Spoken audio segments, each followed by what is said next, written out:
যেভাবে মিশে আছিস পজিশনটা খেয়াল করেছিস? অল সেট কিন্তু। আমি কন্ট্রোল হারাচ্ছি। তিতিরের হাত খামচে ধরলে ঈশানকে বিড়বিড় করে বলল, অসভ্য লোক, পেছনে যেতে দিন। আগুনের ছোঁয়া কেন যেন ভালো লাগছে। Give me warmth, it's feels good.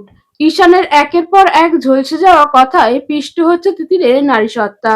ঈশান ঠিকই বলেছে, লোকটা পাগল বানাতে এক্সপার্ট। অসভ্যের মতো কথা। কাজ কারবার করে ঘায়েল করে তাকে। এমন চলতে থাকলে ইচ্ছে করেই ধরা দিয়ে ফেলবে সে। কি লজ্জার হবে সেটা। ঈশানের গলায় মুখ গুজে আছে তিতির। দু হাতে জড়িয়ে ধরে আছে মানুষটাকে। রাত গভীর থেকে গভীর হচ্ছে। ঘোর অন্ধকার চারিদিকে। আঁকাবাঁকা রাস্তায় শব্দ করে ছুটছে ঈশানের বাইক। তিতির পেছনে বসার জন্য কতবার যে অনুরোধ করেছে, ইয়ত্তা নেই তার। ঈশান মোটেই বাইক থামায়নি, বরং যতবার তিতির বলেছে সে কথা ততবার হ্যাচকা টানে মিশিয়ে নিয়েছে নিজের সাথে। এমনিতেই গভীর স্পর্শ লেগে আছে দুটো উত্তপ্ত শরীর। তার উপর দিশেহারা অবস্থা তিতিরের। ঈশান ঘন ঘন শ্বাস ফেলছে শুরু থেকেই। তিতিরকে এই মুহূর্তে নিজের সাথে সরাতে পারবে না। পুড়ে যাচ্ছে ভিতরে ভিতরে। পথটাও যেন আজকে শেষ হচ্ছে না। দুজনেই টের পাচ্ছে দুজনের এলোমেলো অবস্থা। ঈশান স্থান কাল পায়ে পিষে এখনই নিজের করে নিলে বোধহয় শান্তি পায়। তিতির লজ্জায় কুঁকড়ে যাচ্ছে একেবারে। নিজেদের এলাকার রাস্তায় চলছে বাইক। শুনশান নীরবতা। এক হাত দূরের কিছু দেখার মতো আলো নেই। আকাশের চাঁদ তারা ডুব দিয়েছে বহু আগে। বাইকের আলোতে রাস্তা হাতড়ে চলছে ঈশান। তিতির নড়েচড়ে উঠতেই কড়া ধমক শোনা গেল ঈশানের। নড়াচড়া করছিস কেন? বললাম না স্থির হয়ে বসে থাকতে। সমস্যা হয় আমার। তিতির মুখ তুলল, মিনমিন গলায় বলল, আমাকে পিছনে বসতে দিলেই। আচমকা ব্রেক কষলো বাইকটা। তিতির আঁতকে ওঠে পেঁচিয়ে ধরল ঈশানকে। আশেপাশে তাকালো। বাইক থেমেছে তাদের এলাকার রহমান চাচার চায়ের টং ঘরের সামনে। পাশেই শত বছরের পুরানো বটগাছটা মাথা তুলে দাঁড়ালো। অন্ধকারে ভয়ঙ্কর লাগছে সেটাকে। তিতির ভয়ার্ত কণ্ঠে শুধালো, থামলেন কেন? তাও এমন একটা জায়গায়। তিতির ভয় পাচ্ছে। পাবে না আবার। এত বছরের পুরনো একটা গাছ। ভূত প্রেতের কথা লোকজনের মুখে মুখে। নিশুতি রাতে এমন একটা জায়গায় ব্রেক করার ভয়। বিরক্তিতে ছেয়ে গেল তিতিরের মুখটা। দোকানের কোনায় কোনায় একটা ছোট্ট লাইট লাগানো। টিমটিম করে জ্বলছে সেটার লাল আলো। সেটার আলোর ছটা এসে পড়ছে তিতিরের ভয়ার্ত মুখে। চোখে মুখে রাজ্যের অস্বস্তি মেটার। ঈশানের গ্রীবা আঁকড়ে এদিক ওদিক তাকাচ্ছে। ঈশান দু হাত তিতিরের কোমরে চেপে উঁচু করে পিছিয়ে বসালো। তিতির আরো ঘেঁষে আসতে চাইলো। আর্তনাদ করে বলল, এতক্ষণ তো পারলে আমার শরীরের ভিতর ঢুকে যাচ্ছিলেন, এখন সরিয়ে দিচ্ছেন কেন? ভয় পাচ্ছি তো আমি। ঈশান বাঁকা হাসলো। এক হাতে তিতিরের রেশমের মতো সিল্কি চুলগুলো সামনে থেকে ঠেলে পিছনে দিতে দিতে বলল, তা অবশ্য চাচ্ছিলাম, এখন চাচ্ছি। কি? তোর ভিতরে ঢুকে যেতে? লাগাম ছাড়া নির্লজ্জ কথায় এরকম পরিস্থিতিতেও লজ্জায় শরীর কাঁপলো তিতিরের। মুখটা কঠিন করার চেষ্টা করে বলল, এটা এসব ফালতু বকার সময় বা জায়গা? আজকাল কি যেন হয়েছে ঈশান আরশাদের। তোর সাথে থাকলে সব জায়গায় ওইসবের জায়গা করে নিতে ইচ্ছে হয়। ছি, কি সব কথাবার্তা! কোন রুচিতে এরকম অবস্থায় একটা ভুতুড়ে বটগাছের নিচে বসে আপনার ওইসব করার আজেবাজে চিন্তা আসে মাথায়? ঈশানের মুখটা কপট আশ্চর্যতায় ভরে উঠল। চোখে মুখে রাজ্যের ভালো মানুষই এনে বলল, কিসের কথা ভাবলি তুই? আমি তো ঝগড়ার কথা বললাম। তিতিরের মুখটা চুপসে এলো। ঈশান যে তাকে কথার প্যাচে ফেলে লজ্জা দিতে চাচ্ছে তা স্পষ্ট। ইস, বুঝে শুনে তার অন্তত কথা বলা উচিত মানুষটার সামনে। না হলে কথায় কথায় অস্বস্তিতে পড়তে হবে। তিতিরের সামান্য কাশি দিয়ে গলা পরিষ্কার করে বলল, আমিও সেটার কথাই বললাম। তবুও এটা তো ঝগড়া করার জায়গা নয়। বললামই তো, তুই যদি চাস সব জায়গাতেই আমি। তিতির দু হাতে নিজের কান চেপে ধরল। আর কথায় পিষ্ট করবেন না আমাকে, চলুন না। ঈশানের মধ্যে সেসবের কোনো লক্ষণ দেখতে পাওয়া গেল না। বাঁকা হেসে উল্টো হাসকি স্বরে বলল, তোকে লাস্টটা ফলিকিস কবে করেছি তিতির? কান ঝাঁঝা করে উঠল মেয়েটার। ঈশানকে মনে মনে সহস্রবার গালি দিয়ে উঠল তিতির। এটা কোনো প্রশ্ন? মরে যাবে এই লোকের সাথে সংসার করতে গেলে। 24 ঘন্টা 23 ঘন্টায় লজ্জায় মুখ লুকিয়ে রাখতে হবে। তিতিরের মুখে কোনো শব্দ না পেয়ে ঈশান বলল, বললি না কবে করেছিলাম আমি? এর মধ্যে হয়েছে হালকা পাতলা। এই যেমন কাল তো তুই। তিতির নিজের হাত নিয়ে চেপে ধরল ঈশানের মুখ। ঈশান খেয়াল করলো নরম হাতটা তরতর করে কাঁপছে। মনে মনে নিজের হাসি আটকে ভ্রু তুলে জিজ্ঞেস করলো, কাঁদছিস কেন? ভূতের ভয় নাকি? বল আমাকে, নিজে থেকে কিস করছিলি সেটা মনে করে। পয়েন্টে পয়েন্টে ধরে ফেলে লোকটা। কাল যা করেছে সেটা মাইকিং করতে হবে এখন। তার কথাতেই তো করলো। সিগারেট ছাড়তে এমন আজগুবি শর্ত দিয়েছিল, না মানার পরও উপায় ছিল না। একটা মানুষ দিনে 1-2 প্যাকেট সিগারেট শেষ করলে ফুসফুস ধ্বংস হতে কতদিন? তিথির বিষাক্ত গলায় বলল, আ আপনি বড্ড ঠোঁটকাটা ঈশান ভাই। ঈশান বাঁকা হাসলো। গা শিরশির করে। ঈশানের এ হাসি দেখলে তোলপাড় শুরু হয় বুকের ভিতর। ফিচেল গলায় বলল, আমিও বিষয়টা আগে জানতাম না। এত বড় একটা গুণ যে আমার আছে বিয়ের পর টের পেয়েছি। তিথির মুখ ভেঙালো। টিমটিমে আলোয় সেটা ধরা পড়ল ঈশানের চোখে। অদেখা হাসলো সে। বারবার কামড়ে ধরার দরুন মেয়েটার কমলার কুয়ার ন্যায় অধর জোড়া ভেজা, লাল হয়ে গেছে। রক্ত ঠিকরে বের হয়ে আসছে যেন। আলো এসে পড়ায় আরো চিকচিক করছে সেটা। চুম্বকের মতো কাছে টানছে ঈশানকে। শুকনো ঢোক গিলল ঈশান। নিচের ঠোঁট কামড়ে নরম গলায় বলল, আমি সিগারেট ছেড়ে দিয়েছি, কালকের পর একটাও খাইনি। ঈশানের মুখের দিকে তাকালো তিতির। কণ্ঠে কেমন একটা আকুলতা। সিগারেট না খেতে পারার কথাটা এমন ভাবে বলল যেন কষ্টই হচ্ছে। অবশ্য হওয়ারই কথা। এত ডিপ একটা অভ্যেস একদিনে ছাড়া মুশকিল। তিতিরও নরম গলায় জিজ্ঞেস করলো, ক্রেভিং হচ্ছে? ওপর নিচ মাথা নাড়ালো ঈশান। হচ্ছে বোঝালো। দীর্ঘশ্বাস ফেললো। আশেপাশে তাকালো। ঘোর অন্ধকারে কিছু চোখে পড়ার মতো নয়। বাতাসের তীব্রতায় প্রাচীন বটগাছের আয়ু শেষ হয়ে আসা পাতাগুলোর বর্ষণ হচ্ছে তাদের ওপর। অদূরে দোকানের লাল আলোর বর্ণালীর ছোঁয়ায় দুটো মানব মানবী একে অপরের মুখোমুখি। ঈশান কেমন অসহায় কণ্ঠে বলল, খুব ক্রেভিং হচ্ছে, তবে সিগারেটের না। তিতিরের বাঁকানো ভ্রুজোড়ার মধ্যে সরু ভাঁজ পড়ল একটা। ঠোঁট উল্টে প্রশ্ন করল, তাহলে? ঈশান চুপ করে থেকে আচমকাই আঙুল ছোঁয়ালো তিতিরের ঠোঁট জোড়ায়। জোরে জোরে শ্বাস নিতে নিতে বলল, যেই শর্তে সিগারেট ছেড়েছি সেটার। কথাটার মানে বুঝতে পেরে তিতিরের দম আটকে এলো। ঈশানের কামুক দৃষ্টির তীক্ষ্ণ তীর বিদ্ধ হচ্ছে তার বুকের বাঁ পাশে। বাতাস প্রচন্ড এলোমেলো করে দিচ্ছে দুজনকে। বাইকের ওপর স্থির চোখে মুখোমুখি দুজন। তিতির কি বলবে বা করবে ভেবে পেল না। আশেপাশে তাকালো একবার। কাকপক্ষীও নেই। থাকবেই বা কি করে, এখন যে মাঝরাত। এর মধ্যে আবার শুনতে পাওয়া গেল ঈশানের কণ্ঠ। ক্রেভিং হচ্ছে তিতির, খুব ক্রেভিং হচ্ছে, দিবি? লজ্জায় মরি হলেও সাথে আরেকটা কথা মাথায় এসে ঠেকলো তিতিরের। ঈশান ওর থেকে পারমিশন নিচ্ছে। এতদিন তো সেটা করেনি। আজকাল অনেকটা সফট ব্যবহার করে। জোর করে না। তার দৃঢ় বিশ্বাস এখন সে না করলে ঈশান এগোবে না। তিতির নিজের মনের কথা পরীক্ষা করার জন্য সেটাই করলো। নির্বিকার মুখ করে ফেললো, সাথে কাঠিন্যও আনলো। প্লিজ ঈশান ভাই, সবসময় সব জিনিস ভালো লাগে না। এটা জায়গা পাগলামির। বাড়ি চলুন, ঘুম পাচ্ছে। ঈশান থমকালো। সত্যি সত্যিই তার বিশ্বাস হলো তিতির লজ্জা পাবে। মুখে স্বীকার না করলেও নীরব সম্মতি দেবে। তার কোনোটাই হলো না। মেজাজ হারালো না, তবে অভিমান হলো খানিকটা। তিতিরের কোমর চেপে নামিয়ে দিল বাইক থেকে। তিতিরের মানা করার সময়টা অবধি পেল না। ঈশান নিজের রাশভারী কণ্ঠে বলল, পিছনে উঠে বস। তিতির বিমূঢ় হয়ে দাঁড়িয়ে। সে তো এমনিই দেখার জন্য বলেছিল। ঈশান মুখে কিছু না বলে সোজা নামিয়ে দিল সামনে থেকে। মনে মনে বেশ সন্তুষ্ট হলো। ঈশান তার সিদ্ধান্তকে সম্মান করছে আজকাল।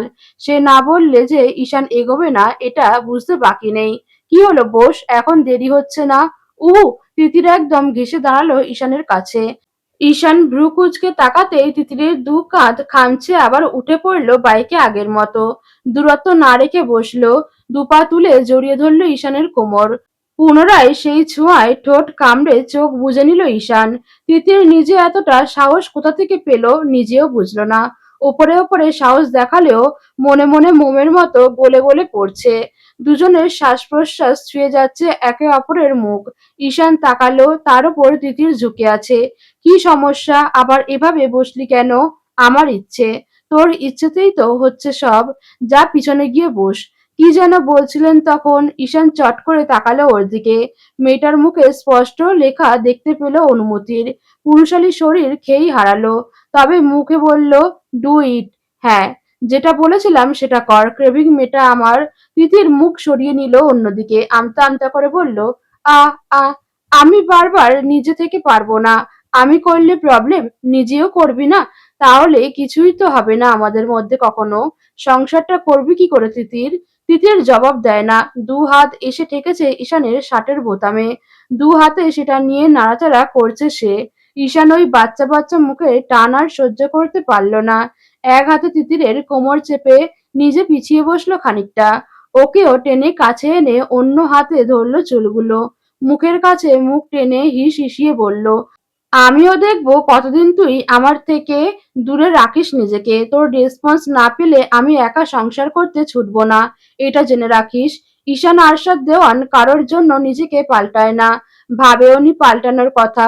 তুই এসে তার সে গৌরবে জল ঢেলেছিস।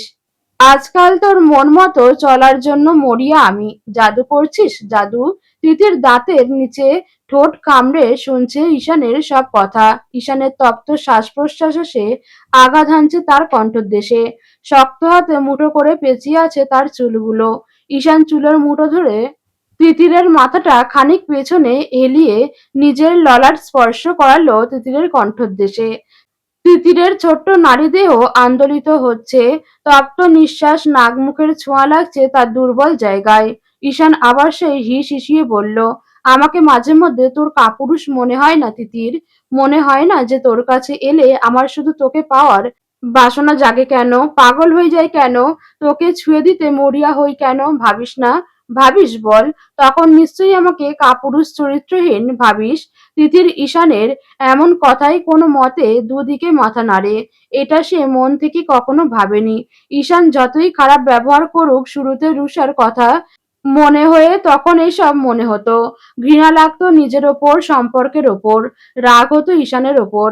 কিন্তু যে মুহূর্ত থেকে ঈশান বিশ্বাস করিয়েছে সব মিথ্যা, সেসব যে মুহূর্তে নিয়াজ ভাই বলেছে সে ছাড়া কোনো নারীকে ঈশান স্পর্শ করেনি অন্যভাবে, সে মুহূর্ত থেকে সেসব অস্বস্তি কাটতে শুরু করেছে। ঈশানের পরিবর্তন সে দেখছে। নিজের মনেও ঈশানের জন্য অনুভূতিগুলো জোরালো হচ্ছে। ঈশান মুখ তুলল, হাতে বাঁধনও হালকা করল। তিতির স্বাভাবিকভাবে সোজা হতেই কঠিন গলায় বলে উঠল, লুক অ্যাট মি তিতির, তাকা আমার দিকে। তিতির বাধ্য মেয়ের মতো চোখ খুলল। ঈশানের ঘোলাটে হয়ে আসা চোখে দৃষ্টি রাখলো। এ দৃষ্টি গভীর থেকে গভীরে তলিয়ে যেতে আজকাল প্রস্তুত লাগে নিজেকে। ঈশান গম্ভীর গলায় বলল, আমাকে যা খুশি ভাবতে পারিস। আমি তোর হাজবেন্ড। তুই আমার জন্য বৈধ, একদম হালাল। তবে যেকোনো সম্পর্ক এগোতে গেলে মনটা মিলতে হয় আগে। আমি জানি আমাদের শুরুটা অন্যরকম ভাবে শুরু হয়েছিল। এই কথাটা আমি আগেও বলেছি।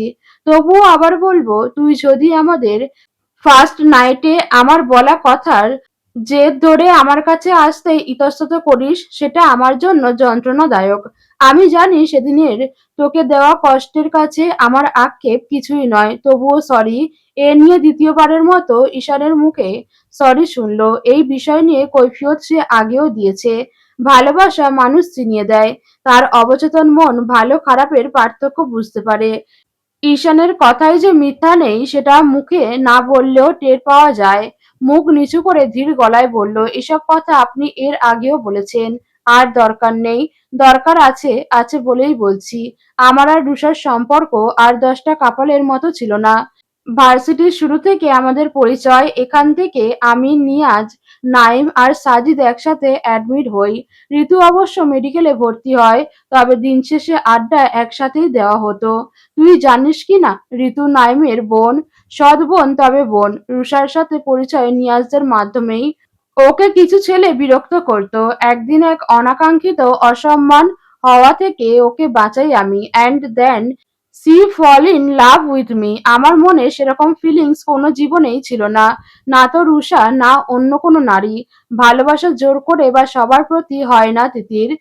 ফিলিংসটা আসেনি। আর 10 জনের মতোই মনে হতো একটা সময় রুষা প্রপোজড মি। আমি সসম্মানে ফিরিয়ে দেই, তবে ও হার মানে না। আমাদের গ্রুপের সাথে চলাফেরা করতো। একটা সময় ওর মাধ্যমেই সবাই জানে সি ইজ মাই গার্লফ্রেন্ড। কথাটা আমি জানতাম না। জিজ্ঞেস করার পরে জবাব আসে সেফটির জন্য বলেছে। আর যেন কেউ বিরক্ত না করে, আমি এসব বিষয়ে বরাবরই হেলদোলহীন। আবেগ অনুভূতি আমাকে স্পর্শ করতো না। আপনাদের বিয়ের কথা বাড়ির সবাই জানতো তো? ওনাকে বাসায় আনার কথা বলেছিলেন আপনি? বড় মামুনিকে বলেছিলেন ওনাকে বিয়ে করতে চান আপনি? তিতির মাথা নিচু করেই আছে। কথাটা অনেকক্ষণ সময় টেনে বলল। ঈশান সামান্য মাথা ঝুঁকিয়ে বলল, আর ইউ ফিলিং জেলাস? এরকম কথা শুনলে কোন মেয়ে জেলাস হবে না? তা ঠিক অবশ্য। চেয়েছিলেন বিয়ে করতে রুষা, মাঝপথে হুট করে নিজেই ভেঙে না দিলে তো ঠিকই বিয়ে করে সংসার করতেন। তিতির নরম তুলতুলে গাল আলতো করে টিপে দিল ঈশান।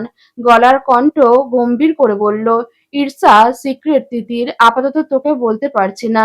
তবে একটা কথা জেনে রাখ, বিয়েটা কখনোই হতো না। আমি তো করতামই না, বরং এটাও জানতাম বিয়েটা রুষা নিজে থেকে ভাঙবে। তিতির মুখ তুলে চকিতে চাইলো, ঠোঁট উল্টে জিজ্ঞেস করলো, কি করে জানতেন? সময় হোক জানাবো। সে সময় কবে হবে? আশা করছি খুব শীঘ্রই। তবে কথায় কথায় ভুল বোঝা যাবে না। কঠিন মুহূর্তেও বিশ্বাস করার মতো মনের প্রস্তুতি রাখতে হবে। আমি ভালো মানুষ নই মোটেও। তাই পরবর্তীতে আমার যেকোনো অবস্থার জন্য নিজেকে প্রস্তুত রাখতে হবে। আমার বউ হলে সংসার করা কঠিন ম্যাডাম। নেহাত ফেঁসে টেসে গেছি, দ্বিধা ফাঁসিয়ে দিয়েছে। না হলে তোকে হয়তো কখনো আমার সাথে বাঁধতাম না তিতির। এ জীবনে না, কখনো না। ঈশান চোখ বুজে হঠাৎই হেসে ফেলল। দু হাত সারেন্ডার করার মতো ওপরে তুলে বলল, এখন মনে হচ্ছে করতাম। তোকে ফোর্স করে হলেও কোনো একদিন নিজের করে নিতাম। দুদিন আগে সেটা হয়েছে এই যা। তিতির অবাকই হয় ঈশানের কথাগুলো শুনে। মানুষটাকে ক্ষণে ক্ষণে চিনে উঠতে পারে না। তিতির আলতো মাথা নাড়ল। কপাল উড়ে আসা বেবি হেয়ারগুলো ঈশান গুঁজে দিল তিতিরের কানে। কণ্ঠ শান্ত রেখে বলল, আবেগী হওয়া যাবে না। নিজেকে প্রোটেক্ট করার মনের জোর সবসময় থাকতে হবে। হুম। কথাগুলো শেষ করে দুহাতে আলতো করে কোমর ধরল। হাসকি স্বরে বলল, তোর একটা কথা আমার মনে লেগেছে তিতির। কথাটা মিথ্যা নয় যদিও, হয়তো আমার শোনাই প্রাপ্য ছিল, কিন্তু তবুও আমি আঘাত পেয়েছি। তিতির বড় বড় চোখ করে তাকালো। কোন কথার কথা বলছে ঈশান? সেটা তো তার হুট করে জানার কথা না। কিসের কথা বলছেন? ঈশান খানিকটা দম নিয়ে বলল, ম্যারিটাল রেপ। তিতির থমকালো যাত্রায়। শুরুর দিকে তাদের সম্পর্কগুলোই তো অমন ছিল। মোটে কয়েকদিন হলো একটু স্বাভাবিক হয়েছে। ঈশান সে কথা ধরে বসে আছে, ব্যস্ত গলায় বলল, আমি তখন, উহু, তোর জায়গায় তুই ঠিক আছিস। এসব আমাদের সমাজে অহরহ। আমি রাগের মাথায় সেসব নিচু মানসিকতার পরিচয় দিয়ে ফেলেছিলাম। তবে আর হবে না। তুই না চাইলে আমি তোকে স্পর্শ করব না। তোর সম্মতি ছাড়া, তোর চাওয়া ছাড়া আমাদের মধ্যে কিচ্ছু হবে না, কথা দিলাম। তিতিরের বুকের ভিতর আচমকা চিনচিন করে উঠল। ঈশান অভিমানী গলায় বলল, কি কথাগুলো? আমাদের আই গেস আরো সময় লাগবে। নিয়ে নে সময়, দিলাম সময়, তবে প্রস্তুত কর নিজেকে। আমি ছেড়ে দেওয়ার মানুষ নই। তবে ভেবেচিন্তে ধরা দিস। একবার তুই ধরা দিলে তারপর থেকে কঠিনভাবে আমাকে সামলাতে হবে কিন্তু। তখন মানা শুনবো না। তিতির লজ্জায় আড়ষ্ট হলো। ঈশান মৃদু হাসলো এবারে। চুলের নিচে হাত গলিয়ে তিতির মাথা এনে ঠেকালো নিজের বুকে। অন্য হাতে সময় দেখলো। এখন বাড়ি ফেরা ফরজ কাজ হয়ে গেছে। কাল সকাল সকাল উঠে পড়তে হবে সকলে। ঈদের নামাজ সম্ভবত সকাল ৯টায়। দেরি হলে রাইসুল দেওয়ানের চেঁচামেচিতে না হলে কানের পোকা বেরিয়ে আসবে। পায়েস সেমাইয়ের মিষ্টি ঘ্রাণের ম ম করছে গোটা বাড়ি। সেই কাক ডাকা ভরে উঠে পড়েছে বাড়ির কর্তা গিন্নিরা। রায়লা দেওয়ান দুই জাকে সাথে নিয়ে ব্যস্ত হয়েছেন রান্নাঘরে। ক্ষণে ক্ষণে সময় দেখছেন। একে একে সকলকে দেখতে পাওয়া গেল প্রায়। বাড়ির ছেলেমেয়েগুলোও উঠে পড়েছে। রিশা, রোশনি, রাফি মায়ের উঠে যাওয়ার কিছুক্ষণের মধ্যেই উঠে পড়েছে। বাড়িতে যে কোনো উৎসব আয়োজনে ওদের তিনজনের দেখা সবার আগে পাওয়া যায়। ওদের সবাইকে ঘুম থেকে ডেকে তোলার দায়িত্ব যেন ওদেরই। রাইসুল দেওয়ান ঘুম থেকে উঠেই আগে দেখা করতে গেছে মা চন্দ্রা দেওয়ানের দিকে। তার শরীরটা এখন বেশ ভালো। আজকাল নিজে নিজেই টুকটাক হাঁটাহাঁটি করে ঘরের মধ্যে। ছেলের হাত ধরে টুকটুক করে এসে বসলেন ড্রয়িং রুমে। বাকি দুই ছেলেও সেখানে। নয়ন ঘুম থেকে উঠে নিচে নামতে রিক্তা ছেলেকে পাঠিয়েছে কিশমিশ আনতে। গতকাল ঈদের বাজারের ফর্দে ভুল করে লেখা হয়নি সেটা। রাইসুল দেওয়ান মহা ক্ষেপে আছে সে কারণে। ঈদের একটা দিন সকাল সকাল ছেলেটাকে বাজারে পাঠাতে হবে। কোথায় কোন দোকান খুঁজে দিয়ে আসতে হবে কে জানে। নুরি বিছানা ছেড়ে এসে জানালার পর্দাগুলো সরিয়ে দিল। হাতের ব্যথায় টনটন করছে। একদিন আগের ক্ষত এত জলদি ঠিক হবে নাকি? গতরাতে জোর করে বোনদের দিয়ে দেওয়া মেহেদির দিকে তাকালো, গাঢ় রং হয়েছে সেটার। অন্য বছর হলে বেশ উৎসাহ নিয়ে ছুটতো সবাইকে দেখাতে। বোনদের মধ্যে প্রতিযোগিতা হতো কার হাতের মেহেদি কতটা সুন্দর, কারটা বেশি গাঢ়। এবার সেসবের ব্যতিক্রম। তার মন এসবে টানছে না কিছুতেই। রিশার ডাকে ঘুম ভেঙেছে তার। ফ্রেশ হয়ে লম্বা হাতার একটা জামা পরে নিল। হাতের ক্ষতটা যতবার দেখে ততবার তিক্ত সব বিষয় মাথায় এসে হানা দেয়। চিরুনি হাতে নিতেই ঘরের মধ্যে ঢুকলো নিশি। বিনা বাক্যে সে বোনের হাত থেকে চিরুনিটা নিয়ে আঁচড়ে দিল চুলগুলো। হাতের ব্যথা কেমন এখন? একটু কমেছে। গোসল দিবি কি এখন? শ্যাম্পু করিয়ে দিয়ে তাহলে আমি গোসলে যেতাম। এখন দিতে চাচ্ছি না। ঠিক আছে। হাতের কাজটা শেষ করে নিশি চলে যেতে উদ্যত হতেই পিছন থেকে কান্নামাখা ডাক শুনল, বড় আপু। নিশি দাঁড়ালো, স্বাভাবিক মুখে ঘুরে তাকালো। হু? নুরি এ যাত্রায় হুড়মুড়িয়ে এগিয়ে এলো একেবারে বোনের সামনে। অন্য হাতে চেপে ধরলো নিশির হাত। টেনে নিল নিজের দিকে। ছলছল করছে নিজের চোখ। কান্না আটকে নরম গলায় বলল, তোমরা কি আমার ওপর রেগে আছো খুব? কথা বলছো না কেন ভালো মতো? নিশি হাত ছাড়িয়ে নিল ধীর হাতে। স্বাভাবিক গলায় বলল, তুমি যেটা করেছো তারপরেও আর 10টা দিনের মতো হি করে গল্প গুজবের অবস্থা নেই নিশ্চয়ই। নুরির চোখের পানি এবারে গড়িয়ে পড়ল। কান্না বাঁধ মানল না। নিশি চোখ সরিয়ে নিল সেখান থেকে। কণ্ঠ সামান্য দৃঢ় করে বলল, জীবনে ভালো খারাপ সব মুহূর্ত আসে। একা একা সেটার সমাধান খোঁজা বোকামি। সব সমস্যার সমাধান একা হাতে হয় না। তোর একবারও মনে হলো না যে সমস্যাই হোক তোর পরিবার, তোর ভাই বোন এরা তোর পাশে থাকবে? খুব কঠিন মুহূর্তেও যদি শেষমেশ কেউ পাশে থাকে সেটা নিজের পরিবার নুরি। তাদের কড়া কথায় হয়তো খারাপ লাগবে। আমরা ভাবি পরিবারও পাশে রইল না, এটা ভুল। তোর যেমন দোষ ওই মুহূর্তে তাদেরও তেমন কষ্ট হয়। আক্ষেপ থেকে তারা একটু কথা শোনায়, পাশ থেকে সরে যাওয়ার নিয়তে নয়। সুতরাং দিন শেষে যা হবে তার পরিবারকে জানিয়ে রাখা ভালো। অন্তত আমাকে বা মেজো মাকে একবার জানাতে পারতিস। আমরা যে কোনো মূল্যে সলভ করতাম। যেটা করতে গিয়েছিলি সেটা কোনোভাবে সমাধান হতেই পারে না। নুরি মাথা নিচু করে ফুঁপিয়ে কেঁদে যাচ্ছে। বোনদের একটা কথাও ভুল নয়, একটা শব্দও নয়। সে কি করে ফেলেছে এটা মনে হতেই অপরাধ বোধে কুণ্ঠিত হচ্ছে। আমার ভুল হয়ে গেছে আপু। হয়েছে, খুব বড় ভুল। আমরা সকলে কতটা মানসিক কষ্টে গিয়েছি আন্দাজ আছে তোর? I am sorry. নিশি দীর্ঘশ্বাস ফেলে নরম গলায় বলল, আমি জানতে চাইবো না কি বা কেন। Take your time. যদি কখনো মনে হয় শেয়ার করা যায় নির্দ্বিধায় আপুর কাছে চলে আসবি। সবসময় আমরা তোর পাশে আছি যে কোনো পরিস্থিতিতে। দরজায় জোরে সোরে কড়া নাড়ার শব্দ পেয়ে লাফিয়ে উঠে বসলো তিতির। ঈশানের হাত তার কোমর চেপে ধরেছিল বিদায় ঘুমন্ত ঈশান বিরক্ত হলো। ঘুমের ঘোরেই চোখ মুখ কুঁচকে ফেললো। তিতিরের এক নজর দেখলো ঈশানকে। ধীরে সুস্থে পেটের ওপর থেকে হাত সরিয়ে নেমে এলো বিছানা থেকে। ওড়না খুঁজলো ব্যস্ত চোখে। খুঁজতে খুঁজতে সেটার অংশ দেখলো ঈশানের শরীরের নিচে। ওটা এখন বের করতে গেলে নির্ঘাত ঘুম ভেঙে যাবে। কত বাজে? এত সকালে ডাকছে? ঘুমোলেই তো ঘন্টাখানেক আগে। চোখ ডলতে ডলতে অন্য একটা ওড়না গায়ে জড়িয়ে দ্রুত পায়ে দরজা খুলল। রাফিরা দাঁড়িয়ে। তিতির বাইরে গেল ওদের ঠেলে ঠুলে। দরজা হালকা চাপিয়ে দিয়ে ধীর গলায় বলল, কত বাজে? হুম, এখনই ডাকতে এসেছিস? তিনজনই গাল ফোলালো। ঈদের দিন সকালে তাদের নরম সরম বারবির কঠিন কণ্ঠ পোষালো না তাদের। তিনজনেই একই স্বরে বলল, ঈদ মোবারক বারবি। আজকের দিনে ধমক দিলে তুমি আমাদের? তিতির দাঁতে জিভ কাটলো। কাঁচা ঘুম ভেঙে যাওয়ায় একটু কণ্ঠ অন্যরকম শোনাচ্ছে। ভাই বোনগুলো তাতেই অভিমান করে ফেলেছে। হাঁটু গেড়ে বসে পড়ল ছোট্ট রাফিকে কোমর ধরে টেনে নিজের দিকে আনলো। ওকে টানতেই রিশা রোশনিও ঘেঁষে আসলো। তিতির আহ্লাদে গলায় বলল, খুব সরি, একটু বকা দিতে চাইনি। ঈদ মোবারক আমার বিড়াল ছানারা। অভিমান মোটেও গেল না। রোশনির ঠোঁট উল্টিয়ে অভিমানী গলায় বলল, তাহলে ঈদ মোবারক আগে না বলে ওটা বললে কেন? ফিক করে হেসে ফেলল তিতির। আহ্লাদী এক একজন গাল টিপে দিল রোশনির। ঘরের দিকে ইশারা করে বলল, বড় ভাইয়া ঘুমোচ্ছে তো, কাল সারা রাত ঘুমায়নি। সবে তো সকাল 6টা, আরেকটু পরে উঠুক। রিশা সে কথা শুনে সুন্দর মতো পরখ করলো তিতিরকে।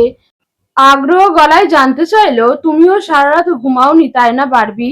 তিতির ভ্রু উচালো দুবার। কি করে টের পেলে আমার রিশা বুড়ি?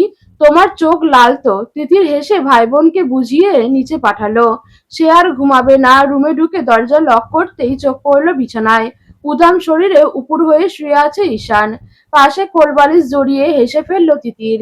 নিচে সরে যাওয়ার সময় ওটা ঈশানের হাতের নিচে দিয়ে গিয়েছে। ফ্রেশ হতে বাথরুমে ঢুকলো সে।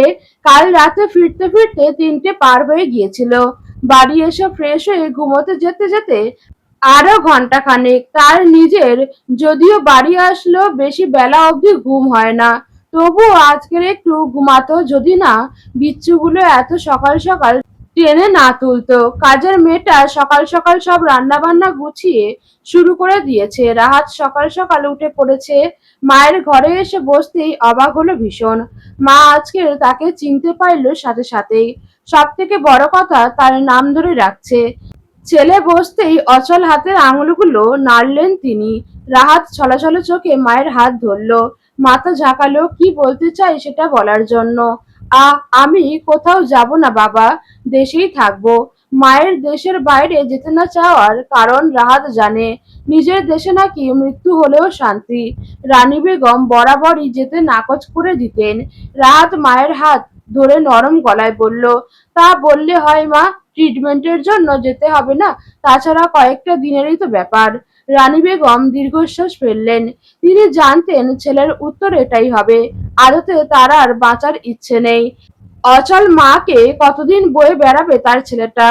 ওরও তো একটা জীবন আছে। আমাকে এবার যেতে দে বাপ, তোর জীবনটা গোছাতে হবে না। তুমিই আমার জীবন মা, তুমি ছাড়া আর কে আছে আমার? আর আজকের মতো ভালো একটা দিনেও এ কথা বলছো? আজকে কি সেটা জানা নেই রানী বেগমের। জানেন আদতে, মনে রাখতে পারে না না। টুকটাক কিছু কিছু কথা মনে থাকে। কষ্ট করে ধীর গলায় ছেলেকে জিজ্ঞেস করলো, আজকে কি? রাহাত হাসলো। মায়ের হাত কাছে টেনে বলল, ঈদ মোবারক মা, আজ ঈদ। দেখ, একদম মনে ছিল না। ঈদ মোবারক বাপ। রানী বেগম কিছুক্ষণ চুপ করলেন। ছেলেটা তার হাত ধরে বসা।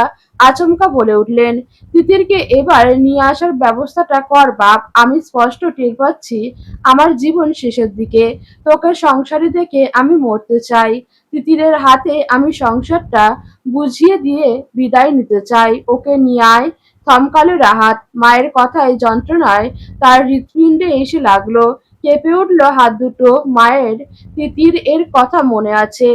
সে তো ভেবেছিল মাটা তার ভুলে গেছে তিতিরের কথা।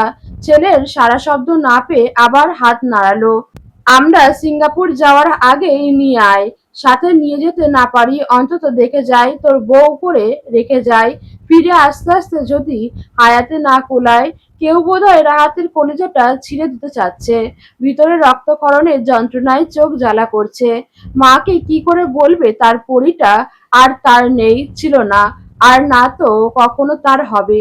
সে তো অন্যজনের নামের বৈধ নারী। নিজেকে সামলে নিয়ে কোনো মতে বলল, আমরা ফিরে আসি, তারপর ধুমধাম করে ওকে ঘরে তুলবো মা। এত তাড়াহুড়োর কি এসব হয়? রানী বেগম মানতে নারাজ। চোখ মুখ মলিন করে বললেন, খুব হয়। খোদা আমাকে ফিরিয়ে আনলে তো আলহামদুলিল্লাহ। নিজে ধুমধাম আয়োজনে ঘরে তুলবো ওকে। তবে বিয়েটা পড়িয়ে রেখে যাই, মনের শান্তি। আমি না ফিরলেও তুই নিয়ে আসিস, তখন না হয়। রাহাত এই মুহূর্তে নিজেকে সবচেয়ে অসহায় মানুষ বলে মনে করলো।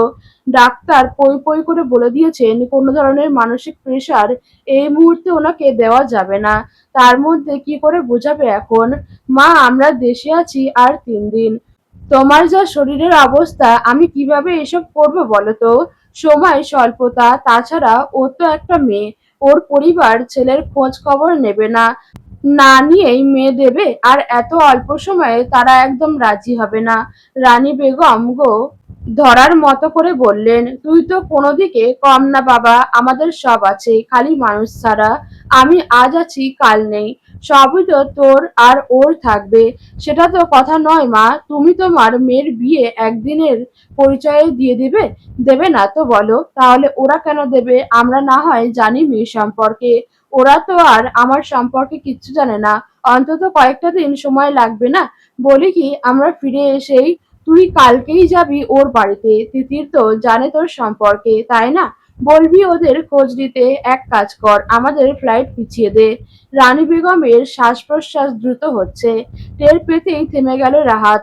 ব্যস্ত গলায় মাকে ভরসা দিয়ে বলল, কাল রাতের ট্রেনে রওনা দিয়ে দেবো কেমন? শুধু ফ্রেশ হতে গেলেও একেবারে শাওয়ার নিয়ে বেরিয়েছে তিতির। ঈদের দিন সকালে সাধারণত সকাল সকালই শাওয়ার নেয়, যদিও আজ একটু বেশি সকাল। চুলে তোয়ালে পেঁচিয়ে বের হতেই চোখ পড়ল বিছানায়। ঈশান উঠে পড়েছে, বিছানার হেডবোর্ডে হেলান দিয়ে বসা, কোলের ওপর বালিশ, চোখে মুখে রাজ্যের অসন্তোষ। সরু চোখে তাকিয়ে আছে তার দিকে। ঈশানের নগ্ন পেশিবহুল শরীরে চোখ পড়তেই দৃষ্টি সরিয়ে নিল। চুল মুছতে মুছতে ড্রেসিং টেবিলের কাছে আস্তে আস্তে বলল, ঈদ মোবারক। ঈশান জবাব দিল না, ঘাড় বাঁকিয়ে তীক্ষ্ণ দৃষ্টিতে তাকিয়ে রইল তিতিরের দিকে। আশ্চর্যজনকভাবে তার রাগ উবে গেছে। ঘুম ভেঙে তিতিরের নরম তুলতুলে পেটের বদলে হাতের নিচে শক্ত টের পেতেই ঘুম ভেঙেছে ঈশানের। হাতের নিচে বালিশ দেখে বেশ চটা চটেছে সকাল সকাল। তবে সদ্য শাওয়ার নিয়ে বের হওয়া স্নিগ্ধ রমণীটির দিকে তাকিয়ে রাগ একদম মুখ থেকে বের হতে চাচ্ছে না।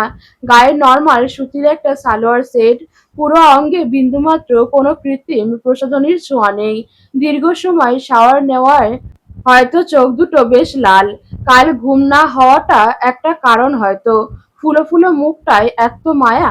ঈশানের সাড়া না পেয়ে তাকালো তিতির। তার দিকেই তাকিয়ে আছে, মাথায় তোয়ালেটা মেলে দিল বারান্দার দিকে। ফিরে আসার পরও একই দৃশ্য। এবার না থাকতে পেরে জিজ্ঞেস করেই বসলো, ওভাবে তাকিয়ে আছেন কেন? মনে হচ্ছে খেয়ে ফেলবেন। কোথায় গেছিলি? তিতির বিরক্ত মুখে এক নজর ফেলে গিয়ে বসলো আয়নার সামনে, মুখে ময়শ্চারাইজার লাগাতে লাগাতে বলল, দেখে কি মনে হচ্ছে? সাত সকালে শাওয়ার নিতে কে বলেছে? ঈদের দিন একটু পর তো এমনিতেই নিতাম শাওয়ার। এভাবে নিচে যাবি না, এখনো নিশ্চিত বাড়ির কেউ শাওয়ার নেয়নি? বেয়াক্কেলের মতো ভেজা চুলে সময় অসময় সবার সামনে গিয়ে দাঁড়িয়ে থাকিস, বোধ বুদ্ধি নেই? তিতির ঠোঁট উল্টায়, আজব কথাবার্তা। শাওয়ার নিলে সমস্যা কি? চুল না শুকালে আমার কি দোষ? ঘরে হেয়ার ড্রায়ার আছে, ওটা ইউজ করতে কি হয়? চুল নষ্ট হয়ে যায়, আমি হেয়ার ড্রায়ারে চুল শুকাই না। তাছাড়া আগেও আমি সময় অসময় শাওয়ার নিতাম, সমস্যা কি? ঈশান দাঁতে দাঁত চেপে বলল, এখন তুই ম্যারেড স্টুপিড। সবাই কিভাবে বলতো? সেদিন শাওরির সময় শাওয়ার নিয়ে ভেজা চুল মেলে দিয়ে নিচে গেলি, সবাই মুখ টিপে হাসছিল, চোখে পড়েনি গাধা? হতভম্ব হলো তিতির, লজ্জাও পেল বেশ। অত কিছু তো সে ভাবেইনি, আগের অভ্যাস এখনো রয়ে গেছে। আগেও এমন করতো সে, কিছু করলে সেটা আলাদা কথা, কিছু না করেই যদি বদনামের ভাগিদার হতে হয়, এটা সমস্যা আছে আমার। চুল না শুকিয়ে নিচে যাওয়া নিষেধ। ঈশানের কথায় তিতির ঘুরে বসলো অন্যদিকে মুখ করে। ঠোঁট কাটা অসভ্য একটা লোক। নর্মাল যে জিনিস বলা যায় সেটাকে ঘুরে ফিরে সেই অশ্লীলেই নিয়ে যায় টেনে হিঁচড়ে। আর তোর সমস্যা কি? আবার কিসের সমস্যা? ঈদের একটা দিন, সকালে ঘুম থেকে উঠেই তোকে পেলাম না বিছানায়। কতবার বলে দিতে হবে তোর নুপুরের শব্দে ঘুম ভাঙাবি? ঠিক সুযোগ মতো পা টিপে টিপে ঘর থেকে বেরিয়ে গেছিস। চুমু দিয়ে মাথায় আলতো হাত বুলিয়ে ডাকা তো দূর। ঈশানের অত আদুরে কথায় লাজুক হাসলো এদিক ফিরেই। কৈফিয়ত দেওয়ার মতো নরম কণ্ঠে বলল, রাত জাগলেন, সকালে কিভাবে এত ভোরে ডেকে তুলবো? ঘুমের মানুষ ডেকে তুলতে মায়া হয়তো। মেয়েটার আহ্লাদি কৈফিয়তে বুকটা প্রশান্তিতে চিনচিন করে উঠল। তবে ওপরে ওপরে নরম হলো না, রাশভারী ধমকে গলায় বলল, ঢং করবি না, মায়া দেখাচ্ছিস? রাতে বুকে মাথা রাখলে হাঁপানি রুগীর মতো হাঁসফাঁস করিস, কোমর জড়িয়ে ধরলে ছটফট করিস। আবার আমার বুকে নিলেও কাঁপাকাঁপি করিস, সবে তো তোর সমস্যা। তখন আমার কি দুর্দশা হয় ভাবতে পারিস? তখন তো তোর মায়া হয় না। তিতির এত বিস্তারিত বর্ণনায় লাজে রাঙা হলো, কুণ্ঠিত হলো শরীর। ধীরে ধীরে চুলগুলো চিরুনি করতে করতে বলল, চেপে ধরেন, দম বন্ধ হয়ে যায়। আমার কি দোষ? নিজের শরীর আর আমার শরীর মিলিয়ে দেখছেন? তিতিরের ভেজা চুলের পানিতে পিঠের জামার অংশ একদম ভিজে উঠেছে। পিছনের চুলগুলো সামনে নিয়ে চিরুনি করছে বিধায় ঘাড়ের উন্মুক্ত অংশ থেকে শুরু করে ভিজে একসার হওয়ায় ভিতরের কালো ইনারটাও ফুটে উঠেছে। শুকনো ঢোক গিলল ঈশান। সকাল সকাল যন্ত্রণা দিয়ে দিল মেয়েটা। সারাদিন ওর সামনে এলেই চোখের সামনে এই দৃশ্য ভাসবে। অন্য কিছুতে মন যাবে না। এরকম উপোস করে বসিয়ে খাবারের লোভ দেখানো পাপ, ঘোর পাপ। ঈশান বাঁকা গলায় হাসল। মেলাতেই চায়, মিলনের সেই সুযোগ দিচ্ছিস কোথায়? ঈশানের এই কণ্ঠ তিতিরের বেশ পরিচিত। ফট করে ঘুরে তাকাতেই সেই ঘোলাটে দৃষ্টি তার দিকে অপলক তাকিয়ে চোখ মুখ জানান দিচ্ছে সে কি চায়। তিতির লজ্জায় উঠে পড়ল। পা চালালো বারান্দার দিকে, দাঁতে দাঁত চেপে অস্ফুট স্বরে বলল, ছি, অশ্লীল, অসভ্য।